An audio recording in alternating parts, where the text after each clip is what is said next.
કૃષ્ણ. કેમ છો બધા? મજામાં? શિલ્પા की ગુજરાતી રસોઈમાં તમારા બધાનું સ્વાગત કરું છું. આજે હું રસોઈ બનાવવા જઈ રહી છું. તે રેસીપીનું નામ છે રવાના પુડલા. તો ચાલો મિત્રો આપણે રવાના પુડલા બનાવીએ. જો આપણે રવાના પુડલા માટે મેં આ 400 ગ્રામ રવો લીધો છે. ઝીણો આવે છે તે એકદમ જાડો, જે સૂજી આવે તે નથી.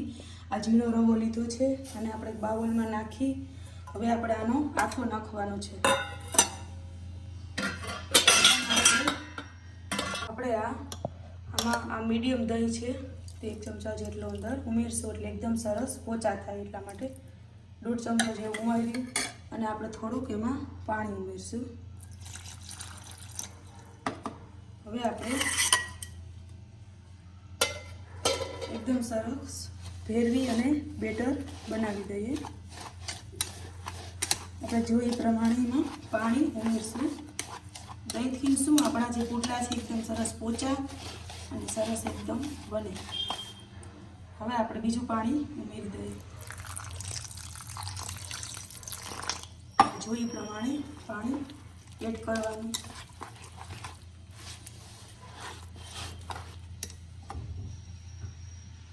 રવો છે એટલે પાણી પીવે જ છે અમે, એટલે આપણે થોડુંક આમાં પાણી ઉમેરીશું.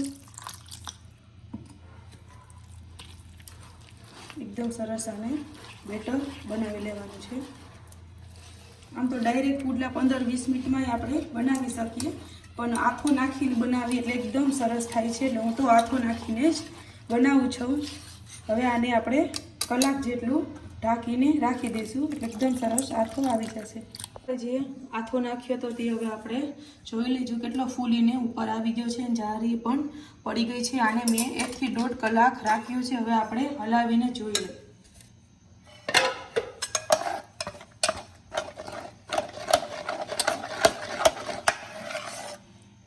સરસ આપણો આથો આવી ગયો છે. આમાં જે આપણે વસ્તુ જોશે તે આમ એક નાનો ટુકડો કોબીને એકદમ ઝીણું ખમણ કરી લીધું છે. પછી બાજુમાં ગાજરને ખમણી લીધું છે. મરચું ખાલી અડધું જ ખમણ્યું છે કારણ કે બાળકોના સ્પેશિયલ પુડલા છે એટલે. અને ટમેટાનું ખમણ છે. આદુ અને ડુંગળી પણ નાનકડી જ નાખી છે. સ્વાદ અનુસાર નિમક, પછી આપણે સોડા અને જરાક હિંગ નાખીશું. હવે આપણે આમાં બધા મસાલા ઉમેરી દઈએ. આને તમે પ્લેન પણ કરી શકો. 2-3 પુડલાનું હું પ્લેન કરીશ. તેનો આપણે આથો કાઢી લઈએ કારણ કે એકમાં બાબો નાનો છે તે આવું કંઈ ખાતો નથી બધું નાખેલું, એટલે એને પ્લેન. હવે સ્વાદ અનુસાર આમાં નિમક એડ કરીશું. ચમચી જેટલા આપણે સાજીના ફૂલ એડ કરીશું. આમ તો આથો નાખ્યો એટલે જરૂર નથી, પણ તો એ આપણે કોબી છે તે બધી ખમણેલી એડ કરી દઈએ. અમુક આપણે કોબી છે મોટી ખમણ કરતા પણ ઝીણી ખમણીએ તો એકદમ સરસ ચડી જાય છે. એટલા માટે મેં સાવ ઝીણું ખમણ કર્યું છે જેથી છોકરાઓને એકદમ સરસ ટેસ્ટ લાગે. આજે તીખું મરચું છે એટલે મેં અડધું નાખ્યું છે. હવે આપણે આ ગાજરનું ખમણ પણ એડ કરી દઈએ. ટમેટાને મેં એકદમ સાવ ઝીણું ખમણું છે આવી રીતના, અને ડુંગળી અને આ આદુ એ પણ આમાં આપણે બધું એડ કરી દઈએ. હવે આપણે બધું એકદમ સરસ હલાવી લઈએ. ચમચી જેટલી આમાં હિંગ ઉમેરી દઈએ. છે ને જે આપણે કાચા વેજીટેબલ નાખ્યા છે એટલા માટે આપણે હિંગ ઉમેરીએ છીએ કે આપણે પચાવવામાં સારી કામ થાય. આપણે ગેસ ચાલુ કરી અને જે આપણે આ નોનસ્ટિક છે તે મૂકીએ. આમાં તેલ ઉમેરીશું 1 થી 1.5 ચમચી જેટલું. આપણે તવો તપી જ ગયો છે એટલે હવે આપણે આમાં પુડલો પાડશું. તમે જે પ્રમાણે ખાતા આછા જાડા એવી રીતના તમે કરી શકો છો. આપણે નાનો પાડશું એટલે આપણે ફેરવવો ચલવો પડે.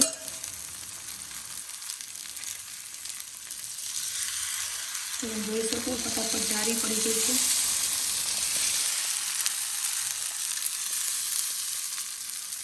હવે આપણે આને ધીમે તાપે ચડવા દઈશું. હવે આપણે આમાં બધી બાજુથી એને તેલ કવર કરી દઈએ જેથી આપણે ચડી જાય સરસ ને ફેરવવો પણ ચલવો પડે.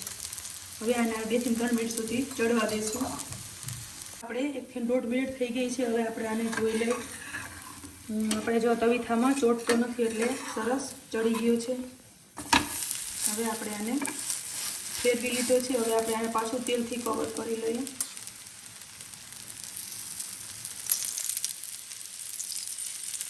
પાછું આપણે 1.5 થી 2 મિનિટ સુધી ચડવા દે. વચ્ચે વચ્ચે આવું લાગે તો આપણે જોતું રહેવાનું. બીજી બાજુ જોઈ લઈ, ફેરવીને તે ચડી ગયું છે અને હજી આપણે આના કાચો છે થોડીક વાર રહેવા દઈએ. આ દહીં છે મસાલાવાળું, અને આપણે જે બાળકોનું સ્પેશિયલ આના વિના એની રસોઈ અધૂરી છે. ટમેટો કેચપ અને આ રવાના પુડલા કેવા લાગ્યા તે કોમેન્ટ. તમે મારા રવાના પુડલા જોયા છે તો તમને કેવા લાગે તે કોમેન્ટ બોક્સમાં જરૂરથી કહેજો. મારી ચેનલને લાઈક કરો, સબસ્ક્રાઈબ કરો, શેર કરો અને કોમેન્ટ બોક્સમાં જરૂરથી કહેજો. અને મને ખૂબ ખૂબ સપોર્ટ કરો કે જેથી મને પણ પ્રોત્સાહિત મળે અને આનંદ આવે. રવાના પુડલા કેવા લાગ્યા તે જરૂરથી કહેજો. બીજી નવી રેસીપી સાથે મળશું. ત્યાં સુધી બધાય આવજો.